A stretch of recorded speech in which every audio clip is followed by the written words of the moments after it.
الحمد لله الذي هدانا للإسلام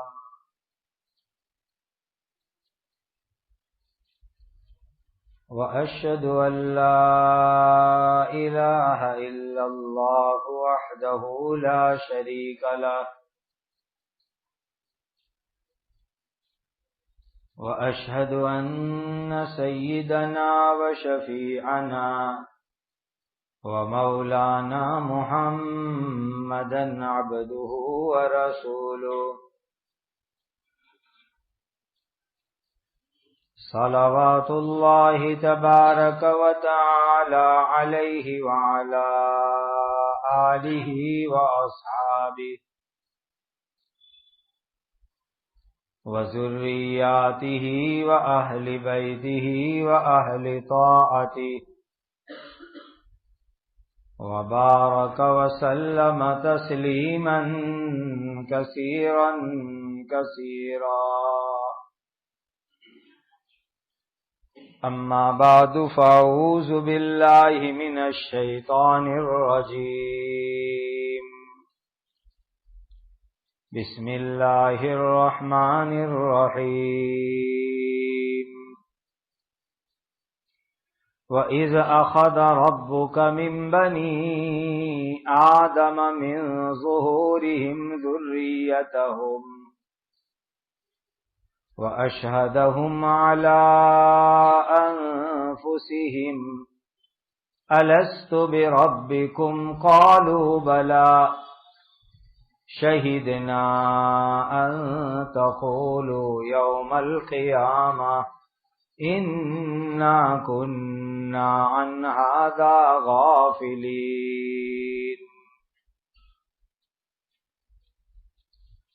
یہ سورۃ الاعراف کی 172 نمبر کی آیت کریمہ ہے۔ اللہ سبحانہ و تعالی کے پاک ارشاد کا خلاصہ ہے، اور وہ واقعہ یاد کرو جب تمہارے رب نے آدم علیہ السلام کی اولاد کی پشتوں میں سے، پیٹھوں میں سے ان کی تمام اولادوں کو نکالا تھا اور ان کو خود انہی کے اوپر گواہ بنایا تھا، اور پوچھا تھا کیا میں تمہارا رب نہیں ہوں؟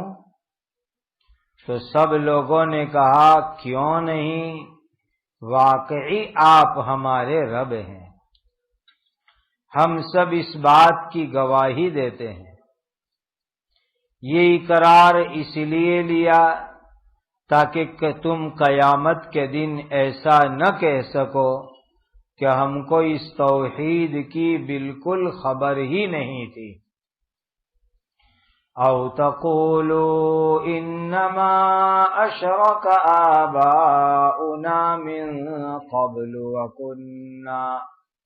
وكنا ذریۃ من بعدهم افتہلکنا بما فعل المبطلون۔ یا تم کہیں ایسا نہ کہنے لگو کہ شرک تو اصل میں ہم سے پہلے ہمارے باپ داداؤں نے کیا تھا، اور ہم تو ان کی اولاد تھے جو ان کے بعد پیدا ہوئے تھے، تو کیا ان غلط کام کرنے والوں کے کاموں کی وجہ سے آپ ہم کو ہلاک کر دو گے؟ وَكَذَلِكَ نُفَصِّلُ الْآيَاتِ وَلَعَلَّهُمْ يَرْجِعُونَ، اور اسی طرح ہم نشانیوں کو کھول کھول کر بیان کرتے ہیں، اور تاکہ وہ باز آ جائیں، یعنی صحیح راہ پر آ جاوے۔ اس آیت میں اللہ تعالی نے ایک عجیب قصہ بیان فرمایا۔ عام طور پر ہم قصے سنتے ہیں جو اس دنیا کے اندر ہوتے ہیں۔ اس آیت میں جو قصہ بیان کیا گیا وہ اس دنیا کے پیدا ہونے سے پہلے کا قصہ ہے۔ جب یہ دنیا میں انسان آئے بھی نہیں تھے، انسانوں کی اس دنیا میں پیدائش بھی نہیں ہوئی تھی، اس زمانے کا عجیب و غریب قصہ اللہ تعالی بیان فرما رہے ہیں۔ قصہ اس طرح ہے کہ اللہ تعالی نے اس دنیا میں انسان کو بنانے سے بہت پہلے تمام انسانوں کے ابا، جن کو ہم حضرت آدم علیہ السلام کہتے ہیں، وہی پہلے انسان ہیں، وہی پہلے نبی ہے، جن کے ذریعے اللہ نے اس دنیا کے تمام انسانوں کو پیدا فرمایا۔ تو اللہ تعالی نے بہت پہلے آدم علیہ السلام کی روح بنائی۔ آدم علیہ السلام کو روح کی دنیا میں پیدا فرمایا، اور پیدا فرمانے کے بعد ان کی پشت کے اوپر، پیٹھ والے حصے پر اللہ تعالی نے اپنی قدرت کا ہاتھ لگایا ہے، اور انسانوں کی جو یہ پیٹھ ہے، اس پیٹھ کے اندر انسان کی اولاد ہے۔ اب آپ کی اور میری اولاد جو قیامت تک آنے والی ہے وہ ہماری پیٹھ کے اندر ہے۔ پھر جو ہمارے بچے ہوں گے تو یہ پیٹھ سے نکل کر کے بچوں کی شکل میں دنیا میں آئیں گے۔ ان کے بعد والے بچے ان بچوں کی پیٹھ میں چھپے ہوئے ہیں۔ پھر جب وہ پیدا ہو کے دنیا میں آئیں گے تو اتنے بچے ان کی پیٹھ سے اور دنیا میں آ گئے۔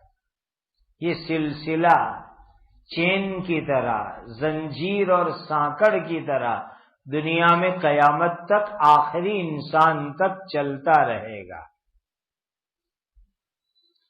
تو تمام انسان حضرت آدم علیہ السلام کی پیٹھ میں چھپے ہوئے تھے، چونکہ وہ پہلے انسان اور پہلے اللہ کے نبی ہے، اور یہ سب پیٹھ کے اندر ہوتا ہے۔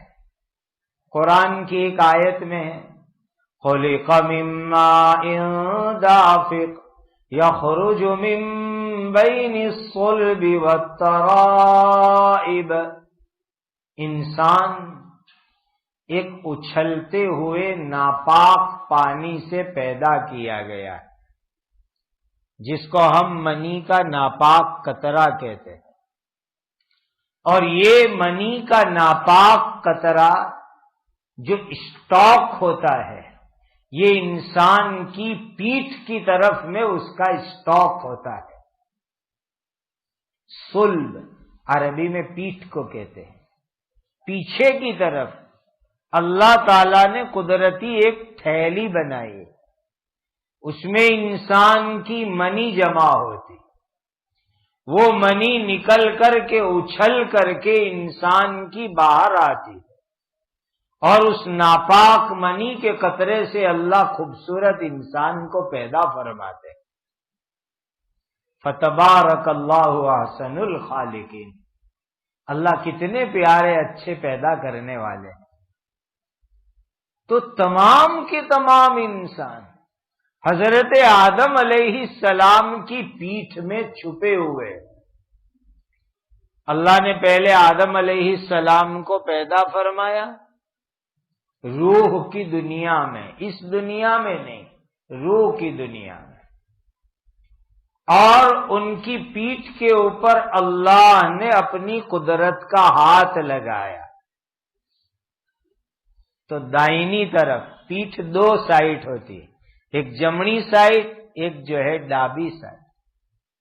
تو یہ جمنی سائٹ کے اندر سیدھی سائٹ میں بہت سارے چھوٹے چھوٹے چھوٹے چھوٹے انسان، لاکھوں کروڑوں ابجوں خربوں ملین بلین ٹریلین کی تعداد میں، سنکھیا میں باہر آ گئے،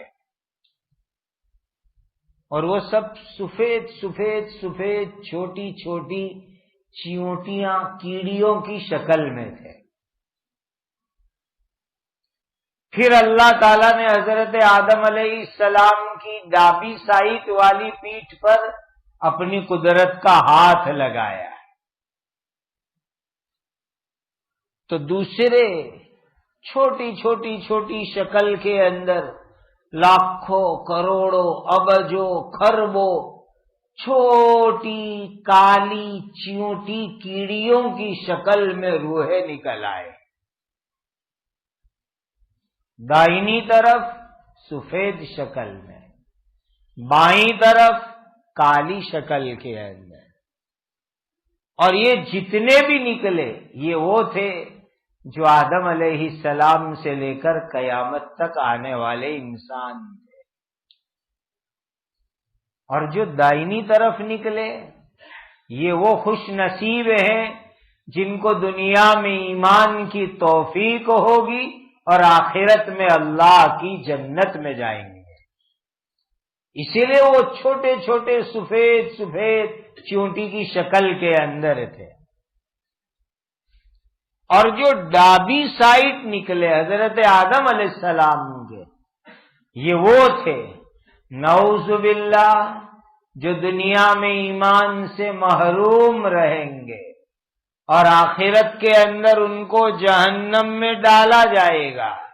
یہ وہ ہوں گے، وہ تمام کے تمام قیامت تک آنے والے کالی کالی شکل کے اندر باہر نکالے گے۔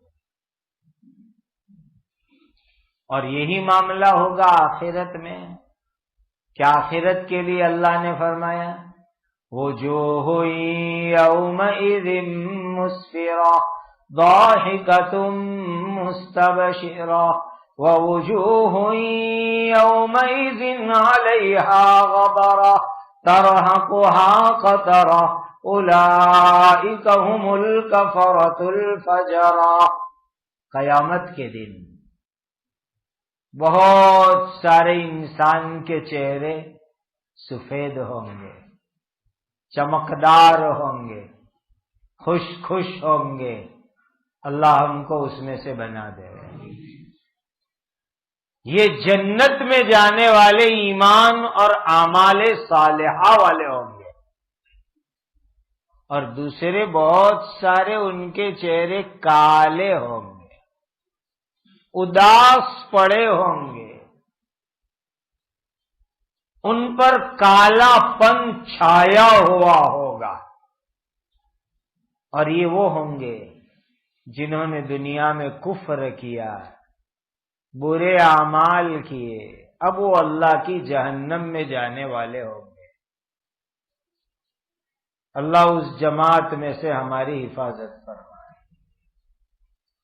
اب جو یہ تمام چھوٹے چھوٹے چیونٹی کی شکل میں نکلے، دائنی طرف سفید ایمان والے، بائیں طرف کالے کالے شکل میں کافر کی روحیں نکلی۔ ایک روح کی دنیا تھی، روح کا میدان تھا، جہاں اللہ نے سب کو جمع فرمایا، آدم علیہ السلام سے لے کر قیامت تک آنے والا آخری انسان۔ عجیب بات یہ تھی کہ دنیا میں آنے کے بعد جس مرد کی جس بیوی سے شادی ہونے والی، وہ دونوں اس روح کی دنیا میں اڑوس پڑوس میں کھڑے ہوئے تھے۔ دوست جو دنیا میں آ کے بننے والے ہیں، وہ روح کی دنیا کے اندر ایک دوسرے کے سامنے منہ کر کے کھڑے ہوئے تھے. جو دنیا میں دشمن بننے والے وہ ایک دوسرے کی پیٹھ کے پیچھے منہ کر کے منہ پھیرا کے کھڑے ہوئے تھے. اس دنیا کی محبت، اس دنیا کی دشمنی، اس کا کنیکشن ہے، تعلق ہے وہ روح والی دنیا سے. روح والی دنیا کے اندر جن کے چہرے ایک دوسرے کے سامنے بازو بازو میں، دنیا میں ان میں محبت اور پیار ہے. اور جو وہاں ایک دوسرے کی پیٹھ کی طرف منہ کر کے کھڑے ہیں، وہ دنیا کے اندر ان میں دشمنی اور ناراضگی. اسی لیے بہت سے اللہ کے نیک بندے، اولیاء اللہ، سلف صالحین ایسے گزرے ہیں کہ ان کو روح کی دنیا میں کون سی عورت بازو میں کھڑی تھی وہ بھی اس دنیا میں آنے کے بعد یاد رہا تھا. کتابوں میں ان کے واقعات موجود ہیں کہ جب وہ جوان ہوئے، پوچھا گیا آپ کی شادی کریں، اب فلاں عورت سے. کہ کیسے آپ نے ایک دم کہہ دیا؟ ابھی تو وہاں پیغام بھی نہیں دیا، بات بھی نہیں ہوئی، انگیجمنٹ بھی نہیں ہوا، بات لے کے کوئی گیا بھی نہیں. کہ مجھے اچھی طرح یاد ہے کہ روح کی دنیا میں وہی عورت میرے پڑوس میں کھڑی ہوئی تھی، اسی لیے میں بے اختیار کہہ سکتا ہوں کہ اسی سے میرا نکاح ہوگا، اور بعد میں ہوا بھی ایسے. ایک اور اللہ کے ولی کا قصہ ہے. جب ان کی شادی کی باری آئی ان کے قریبی رشتہ دار میں، تو ان کے یہاں 3-4 لڑکیاں رشتہ دار میں. ان کو پوچھا گیا کس لڑکی سے تمہاری شادی؟ انہوں نے بعینی، حالانکہ ان کو نام صحیح یاد بھی نہیں، سیدھا ایک نام بتا دیا، اس نام کی لڑکی سے نکاح ہوگا. اور ویسا ہی ہوا. یہ روح کی دنیا کی بات تھی.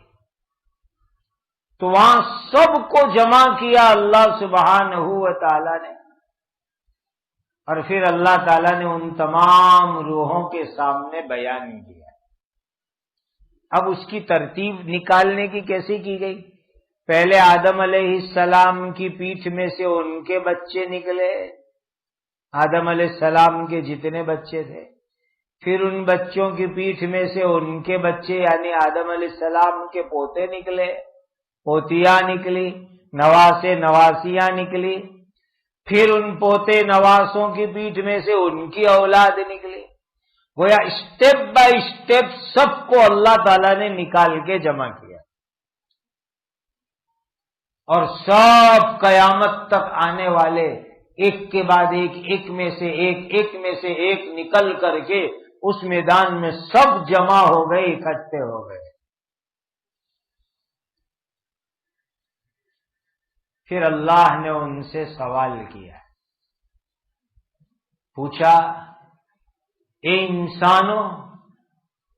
انسانوں کی روحو، مجھے بتلاؤ تم دنیا میں جانے کے بعد کس کی عبادت کرو؟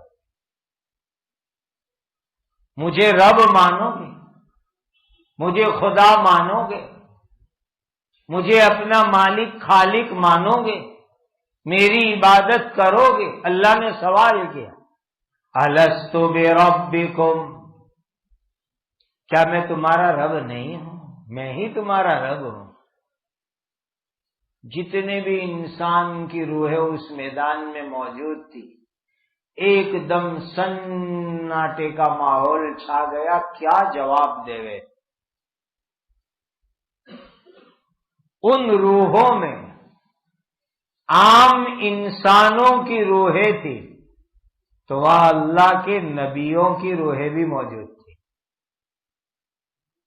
صحابہ کی روحیں بھی موجود تھی، اولیاء اللہ کی روحیں بھی موجود تھی، اور گنہگار اور فاسق ظالموں کی روحیں بھی موجود تھی. اب خدا نے اتنا بڑا سوال کر دیا، الستو بربکم، کیا میں تمہارا رب نہیں ہوں؟ میں ہی تمہارا رب ہوں، مانتے ہو کہ نہیں؟ بتاؤ۔ سب خاموش۔ سب سے پہلے میرے اور آپ کے پیارے آقا حضرت محمد الرسول اللہ صلی اللہ علیہ وسلم کی روح مبارک نے جواب دیا۔ پھر حضور کا جواب سن کر دوسرے نبیوں کی روحوں نے جواب دیا، پھر نبیوں کا جواب سن کر امت کے عام لوگوں نے جواب دیا۔ سب سے پہلے روح محمدی نے جواب دیا، پھر دوسرے نبیوں کی روح نے جواب دیا، پھر ان کی نقل کرتے ہوئے تمام انسانوں کی روحوں نے جواب دیا۔ کیا جواب دیا؟ قالوا بلا، جی ہاں آپ ہمارے رب ہیں، ہم آپ ہی کی دنیا میں جانے کے بعد عبادت اور بندگی کریں گے، آپ کو ہم اپنا رب مانیں گے۔ سب نے جواب دیا، تب جا کر کے وہ مجلس، وہ میدان کے اندر جو محفل لگی تھی وہ مکمل ہوئی۔ پھر اللہ نے سب کو دوبارہ بھیج دیا، جاؤ، جب دنیا میں وقت آئے گا تب اپنے اپنے وقت پر دنیا میں نکل کر کے آنا، بس مجھے تم کو سوال جواب کرنا تھا، اپنا رب ہونا سمجھانا تھا، اس کا اقرار کروانا تھا، وہ تمہارے دل میں جمانا تھا، وہ ہو چکا، اب جاؤ دنیا کے اندر واپس جاؤ، پیچھوں میں چلے جاؤ، وقت آئے گا تب دنیا میں جانا۔ چنانچہ وہی بات اللہ تعالی انسانوں کو یاد دلا رہا ہے قرآن کی اس آیت کے ذریعے، اے انسانوں، تم نے اس جگت میں، اس دنیا میں آنے سے پہلے روح کی دنیا میں اللہ کو وعدہ کیا تھا کہ اللہ ہم آپ کو اپنا رب مانیں گے، تو وعدہ پورا کرو اور ایک اللہ کو رب مان کر زندگی گزارو۔ اللہ وہ واقعہ وعدہ یاد دلا رہے ہیں،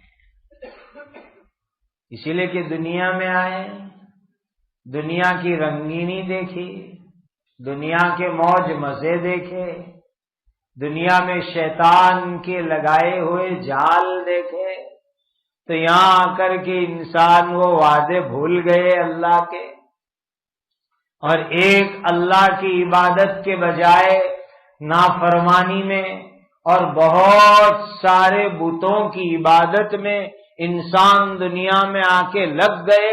اسی لیے اللہ نے اس آیت کے اندر یہ بات یاد دلائی، اور یاد دلا کے اللہ یوں فرما رہے ہیں، دیکھو میں کیوں یاد دلا رہا ہوں، کل قیامت آنے والی ہے، اس دنیا کے بعد قیامت کا دن ہے، اس دن میں تم کو سوال کرنے والا ہوں، تو تم قیامت کے دن بہانہ مت کرنا کہ ہم کو وعدہ یاد نہیں رہا تھا، تمہارا بہانہ باقی نہ رہے، اسی لیے میں تم کو دنیا میں آنے کے بعد یاد دلا رہا ہوں کہ تم اس روح کی دنیا میں وعدہ کر چکے ہو کہ ایک اللہ کی عبادت کرنی، اسی لیے اللہ نے وہ وعدہ ہم کو قرآن کی اس آیت میں یاد دلایا۔ دوسری بات، نبی کریم صلی اللہ علیہ وسلم کے مبارک زمانے کے اندر جو کافر لوگ تھے، وہ اپنے باپ دادا پر دادا اوپر سے بتوں کی پوجا پرستش کرتے چلے آئے تھے۔ ان کو کوئی پوچھتا کہ یہ پتھر کے بت ہے، صنم ہے، اس کی تم کیوں عبادت کرتے، جن میں جان بھی نہیں ہے، تم ان کو اپنے ہاتھ سے بناتے ہو، خرید کے لاتے ہو، اور تم ان کی عبادت کرتے ہو، تو کیا جواب دیتے ہیں؟ یہ تو ہمارے باپ دادوں کے زمانے سے ایسا چلا آ رہا ہے، بہت دنوں سے ہمارے خاندان میں، ہمارے شہر میں، ہمارے علاقے میں بس ایسا چلا آ رہا ہے، اسی لیے ہم ایسا کریں گے۔ دلیل کوئی نہیں، ثبوت کوئی نہیں، بس باپ دادا نے کیا، خاندان میں ایسا ہوا، ہماری بستی میں ایسا ہوا، محلے میں ایسا ہوا، پرانے زمانے سے ہو رہا ہے، اسی لیے ہم کریں گے۔ اسی کو رسم و رواج کہا جاتا ہے، اور رسم و رواج ایک الگ سے کوئی نیا مذہب ہے جس کا اسلام اور دین سے کوئی تعلق نہیں ہے۔ تو اللہ تعالیٰ فرماتے اس آیت میں کہ تمہارے باپ داداؤں نے ایک غلط چیز چالو کی تھی اور اس غلط چیز پر تم عمل کرو، تو یاد رکھو ان باپ داداؤں کو بھی جہنم میں ڈالا جائے گا، اور بعد میں جن اولاد نے ان کے طریقے پر عمل کیا ان کو بھی جہنم میں ڈالا جائے گا۔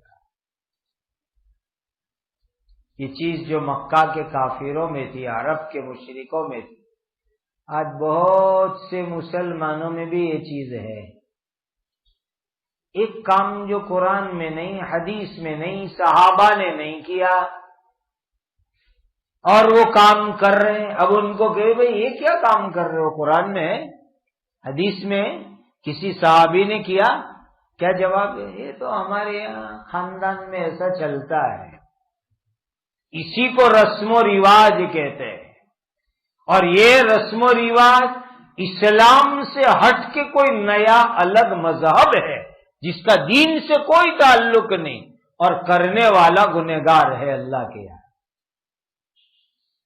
ایک مسلمان کو وہ کام کرنا جو قرآن میں اللہ نے فرمایا، نبی کریم صلی اللہ علیہ وسلم نے فرمایا، کر کے دکھلایا، آپ کے مقدس اور پیارے صحابہ نے کر کے دکھلایا، یہ کام ہم کو کرنا۔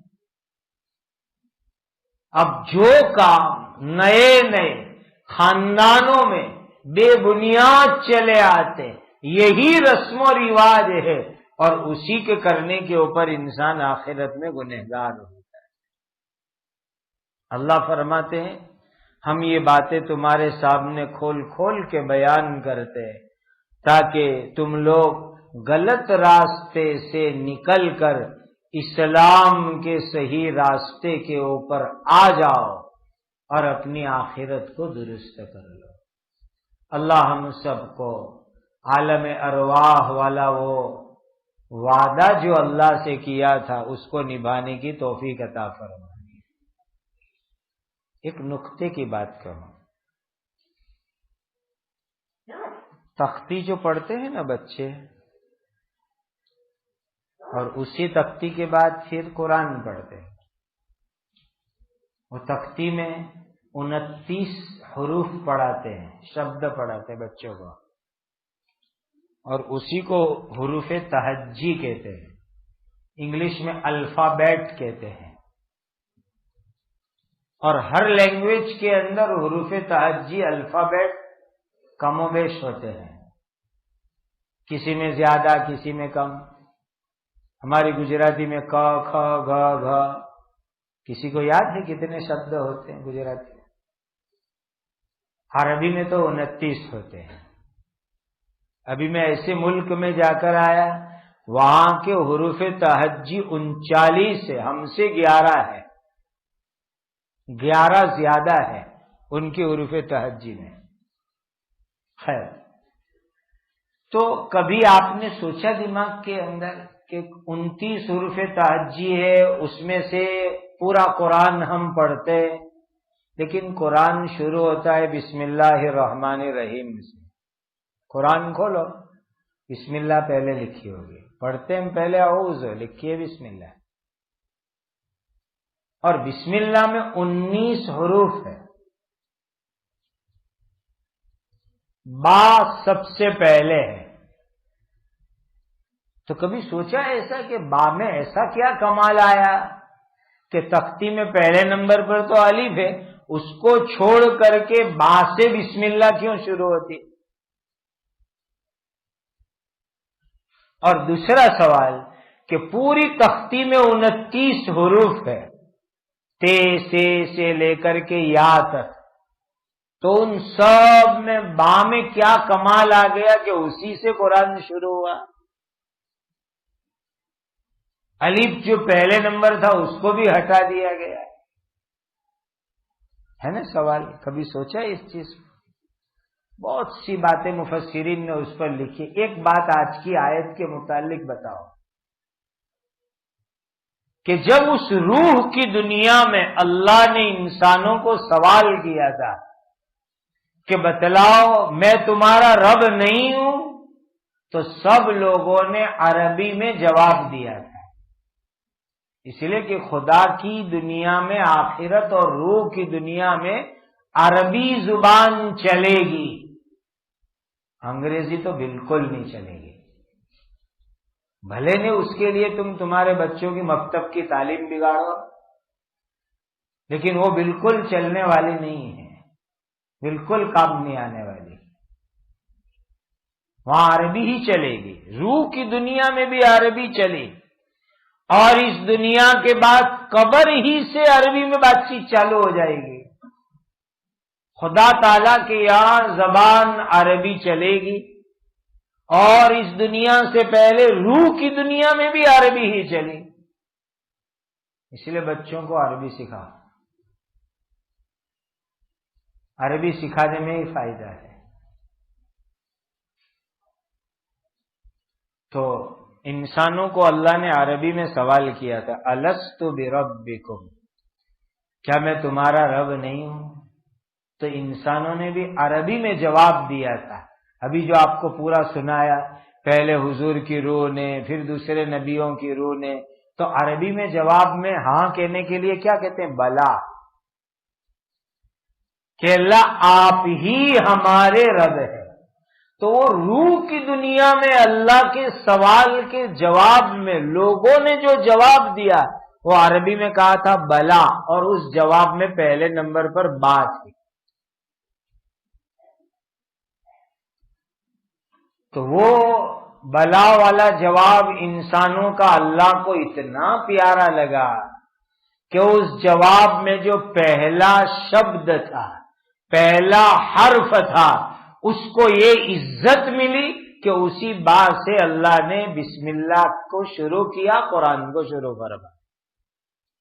یہ ایک علمی نقطہ ہے. اللہ تعالی ہم سب کو قرآن سے محبت عطا فرمائے.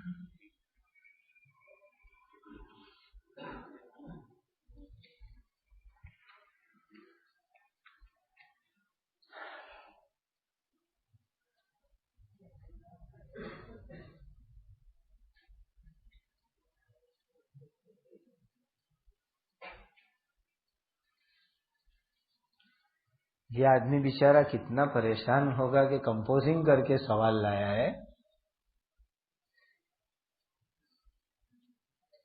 اور سوال بھی ایسا ہی ہے کہ پریشانی کا ہے، کیونکہ وہاں اچھا کی چلتی نہیں ہے. سوال یہ ہے، السلام علیکم ورحمۃ اللہ وبرکاتہ. وعلیکم السلام ورحمۃ اللہ وبرکاتہ. انہوں نے لکھا ہے کہ میری بیوی جو ہے نا برقع تو پہنتی ہے، لیکن جہاں پہننا چاہیے وہاں نہیں پہنتی.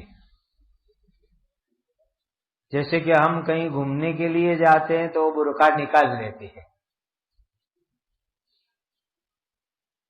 اس لیے کہ وہ سمجھتی کہ برقعے کے ساتھ گھومنے میں مزہ کیا ہے، اس لیے وہ وہاں نکال دیتی ہے. یہ بہت بڑا گناہ کر رہی ہے، وہ گنہگار ہے وہ اللہ کی. پھر یہ بھی لکھا ہے کہ گھر کے باہر بھی بغیر نقاب کے بیٹھتی ہے، یہ بھی بہت بڑا گناہ ہے. قرآن میں صاف اللہ تعالی کا حکم ہے، یا ایھا النبی قل لازواجک وبناتک ونساء المؤمنین یدنین علیہن من جلابیبہن. اللہ نے نبی کریم صلی اللہ علیہ وسلم کو فرمایا، اے نبی تم اپنی بیویوں کو، بیٹیوں کو اور قیامت تک آنے والی ایمان والی عورتوں کو فرما دو، کسی ضرورت سے گھر کی چار دیواری سے باہر نکلے تو جاڑی موٹی چادر کے ذریعے اپنے چہرے کو ڈھانک کر کے نکلے، اپنے چہرے اور بدن پر جاڑی موٹی چادر لٹکا دے، اسی کی ایک شکل ہے برقع۔ تو برقع تو وہیں گھومنے کی جگہ تو پہننا ہے، وہ جگہ ہے پہننے کی، گھر کے باہر پہننے کی جگہ ہے، باقی گھر کے اندر بغیر برقعے کے اپنے شوہر کے لیے جیسی چاہے سنور کے بن کے رہے، وہ ہے رہنے کی جگہ۔ پھر آگے لکھتے ہیں کہ میں اس کو کہتا ہوں کہ لوکو تنے جوئے سے، تو میں نے کہے کہ میں نے نقاب میں گھبراہٹ ٹھائے، اس کو کہو قبر میں گھبراہٹ ہوگی تب کیا کرے گی، برقع نہیں پہنے نے، پھر قبر میں جب گھبراہٹ ہوگی تو کیا ہوگا، پھر قبر سے نکل کے باہر آ جائے گی۔ ایک لطیفہ سنا، چلو بہت وقت ہو گیا، بیماروں کی لسٹ بھی لمبی ہے، اللہ تعالیٰ ایک چند بیماروں کے نام آئے، ہمارے عزیز محترم آنند والے قاری آصف صاحب کو پتھری کی بہت تکلیف ہے، خون جا رہا ہے اس کی وجہ سے، اللہ ان کو شفائے کاملہ عاجلہ دائمہ مستمرہ عطا فرمائے۔ ہمارے اور ایک عزیز گودھرا میں مفتی ابراہیم صاحب کو گر گئے، ایکسیڈنٹ جیسا ہوا، ان کو بھی فریکچر جیسا ہوا، اللہ ان کو بھی شفائے کاملہ عاجلہ دائمہ مستمرہ عطا فرمائے۔ ہمارے ایک بہت ہی مخلص اور بہت سے علماء کے خادم کڑود میں حاجی عبدالصمد صاحب گوسلہ، ان کو اٹیک آئے ہی صورت لائے تھے ہاسپٹل میں، اللہ ان کو بھی شفائے کاملہ عاجلہ دائمہ مستمرہ عطا فرمائے۔ اور مفکر ملت حضرت مولانا عبداللہ صاحب کاپود روی دامت برکاتہم نوساری یشفین ہاسپٹل میں ایڈمٹ ہے، اللہ ان کو بھی شفائے کاملہ عاجلہ دائمہ مستمرہ عطا فرمائے، عافیت کا اللہ ان کے ساتھ معاملہ فرمائے، پوری امت کے تمام بیماروں کو شفا عطا فرمائے۔ ابھی جو پچھلے دنوں رمضان میں مجلس کے بعد جب اب مجلس ہو رہی ہے، ان درمیان بہت سے لوگوں کا انتقال ہو گیا، اس میں خاص طور پر قطب عالم ہمارے دادا پیر حضرت شیخ الحدیث مولانا محمد زکریا صاحب نور اللہ مرقدہ، جن کی فضائل اعمال ہے، حضرت کی بہو، حضرت کے ایک ہی بیٹے ہیں حضرت مولانا محمد طلحہ صاحب دامت برکاتہم، ان کی اہلیہ، ہم ان کو پیرانی صاحبہ ہی کہتے تھے، ابھی ان کا انتقال ہو گیا جب میں سفر میں تھا، اللہ تعالیٰ ان کی بال بال مغفرت فرمائے، ان کی قبر کو نور سے منور فرمائے، ان کے درجات کو جنت الفردوس میں بلند فرمائے، کروٹ کروٹ کروڑوں رحمت نازل فرمائے۔ درود شریف پڑھ۔ الحمد للہ رب العالمین، سبحان اللہ وبحمدہ، سبحان اللہ العظیم، اللہم صل وسلم وبارک وانعم علی سیدنا محمد وعلى آل سيدنا محمد كما تحب وترضى عدد ما تحب وترضى ربنا ظلمنا أنفسنا وإن لم تغفر لنا وترحمنا لنكونن من الخاسرين لا إله إلا أنت سبحانك إني كنت من الظالمين ربنا آتنا في الدنيا حسنة وفي الآخرة حسنة وقنا عذاب النار ربنا هب لنا من أزواجنا وذرياتنا قرة أعين واجعلنا للمتقين إماما یا ذا الجلال والإکرام۔ اے اللہ تمام بیماروں کو شفا عطا فرما، جو دنیا سے چلے گئے ان کی مغفرت فرما، پورے عالم میں اہل ایمان پر اپنا فضل و کرم فرما، رحم و کرم فرما، عافیت اور سلامتی عطا فرما، بے سہاروں کو سہارا عطا فرما، اجڑوں ہووں کو آباد فرما۔ اے اللہ اس ملک میں امن و امان قائم فرما، یہاں رہنے والے تمام مذہب اور قوم کے لوگوں میں اپنے فضل سے آپس میں رواداری عطا فرما، صبح قیامت تک اس ملک میں اسلام اور مسلمانوں کو ہر خیر کی ترقیات کے ساتھ باقی فرما، تمام مساجد کی، مدارس کی، مکاتب کی، خانقاہوں کی، جماعتوں کی، مراکز کی، دین کے کاموں کی کام کرنے والوں کی حفاظت فرما، نصرت اور مدد فرما، فتنوں اور فتنوں سے ان کی حفاظت فرما، حاسدوں اور ان کے حسد سے حفاظت فرما، دشمنوں اور ان کی دشمناوٹ سے حفاظت فرما، شریروں اور ان کی شرارتوں سے حفاظت فرما، اپنوں اور غیروں کے شر سے حفاظت فرما۔ اے اللہ ہماری عمروں میں برکت عطا فرما، حلال برکت والی روزی عطا فرما، جائز مرادیں پوری فرما۔ جو لوگ حج میں جا رہے ہیں اللہ ان کو حج مبرور عطا فرما، حج مقبول عطا فرما، زیارت مقبول مبرور عطا فرما۔ اے اللہ جنہوں نے ارادے کیے اللہ ان کو اسباب اور وسائل عطا فرما۔ اے اللہ ہمیں زندگی میں بار بار مکہ مدینہ کے حاضری عطا فرما، ہماری اولادوں کی اپنی شان ربوبیت سے اسلامی تعلیم اور تربیت فرما۔ اے اللہ ہم سب کو اپنے دین کی مقبول خدمات کے لیے قبول فرما لیجیے۔ اے اللہ ضلالت اور گمراہی سے حفاظت فرما، تمام انسانوں اور تمام جناتوں کو ایمان عطا فرما، ہدایت کی ہواؤں کو چلا دیجیے، جو مرتد بن گئے یا بنا دیے گئے ان کو دوبارہ ایمان عطا فرما۔ نبی کریم صلی اللہ علیہ وسلم نے جتنی خیر مانگی ہمیں اور پوری امت کو عطا فرما۔ نبی کریم صلی اللہ علیہ وسلم نے جن شرور سے پناہ چاہی ہماری اور پوری امت کی حفاظت فرما۔ اے اللہ جن لوگوں نے دعاؤں کے لیے کہا لکھا یا جن کا ہمارے اوپر حق ہے ان کی جائز تمناؤں کو پورا فرما، پریشانیوں کو دور فرما۔ وصلی اللہ علی النبی الکریم وعلی آلہ واصحابہ اجمعین، آمین آمین آمین یا رب العالمین۔ سبحان ربک رب العزت عما یصفون وسلام علی المرسلین والحمد للہ رب العالمین۔